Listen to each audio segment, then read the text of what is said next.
Chapter 8. Lehi sees a vision of the tree of life. He partakes of its fruit and desires his family to do likewise. He sees a rod of iron, a straight and narrow path, and the mists of darkness that enshroud men. Sariah, Nephi, and Sam partake of the fruit, but Laman and Lemuel refuse. And it came to pass that we had gathered together all manner of seeds of every kind, both of grain of every kind, and also of the seeds of fruit of every kind. And it came to pass that while my father tarried in the wilderness, he spake unto us, saying, Behold, I have dreamed a dream, or in other words, I have seen a vision. And behold, because of the thing which I have seen, I have reason to rejoice in the Lord because of Nephi and also of Sam. For I have reason to suppose that they and also many of their seed will be saved. But behold, Laman and Lemuel, I fear exceedingly because of you. For behold, methought I saw in my dream a dark and dreary wilderness. And it came to pass that I saw a man, and he was dressed in a white robe, and he came and stood before me.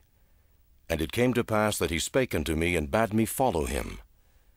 And it came to pass that as I followed him, I beheld myself that I was in a dark and dreary waste.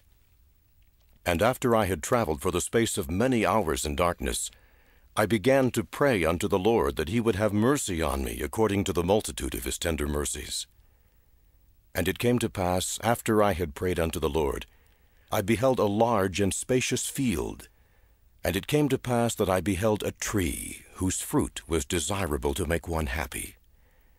And it came to pass that I did go forth and partake of the fruit thereof. And I beheld that it was most sweet, above all that I ever before tasted. Yea, and I beheld that the fruit thereof was white, to exceed all the whiteness that I had ever seen. And as I partook of the fruit thereof, it filled my soul with exceedingly great joy. Wherefore I began to be desirous that my family should partake of it also, for I knew that it was desirable above all other fruit.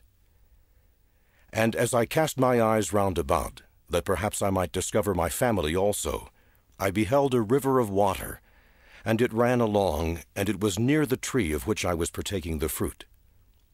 And I looked to behold from whence it came, and I saw the head thereof a little way off, and at the head thereof I beheld your mother Sariah, and Sam, and Nephi, and they stood as if they knew not whither they should go.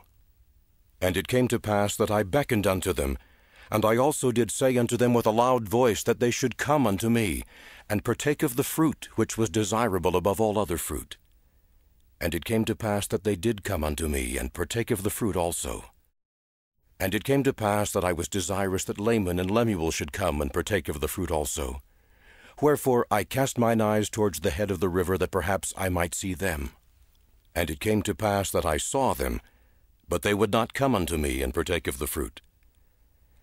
And I beheld a rod of iron, and it extended along the bank of the river, and led to the tree by which I stood.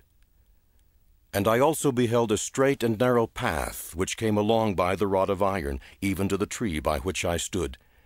And it also led by the head of the fountain unto a large and spacious field, as if it had been a world.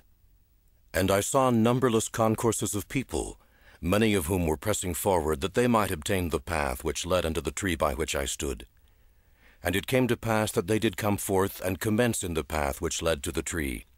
And it came to pass that there arose a mist of darkness, yea, even an exceedingly great mist of darkness, insomuch that they who had commenced in the path did lose their way, that they wandered off and were lost. And it came to pass that I beheld others pressing forward, and they came forth, and caught hold of the end of the rod of iron, and they did press forward through the mist of darkness, clinging to the rod of iron, even until they did come forth and partake of the fruit of the tree. And after they had partaken of the fruit of the tree, they did cast their eyes about as if they were ashamed.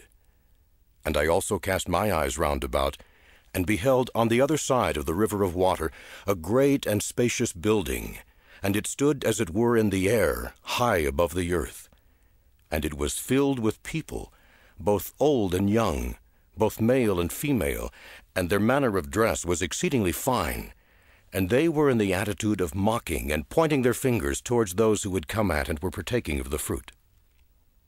And after they had tasted of the fruit, they were ashamed because of those that were scoffing at them, and they fell away into forbidden paths and were lost.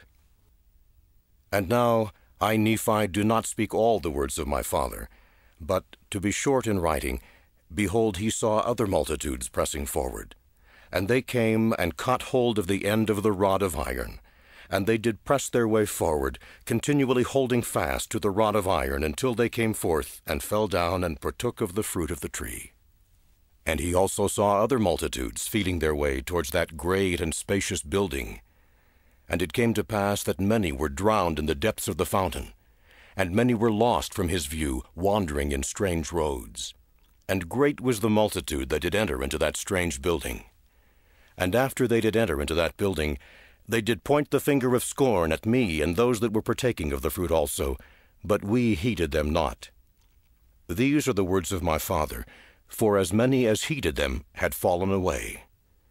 And Laman and Lemuel partook not of the fruit, said my father.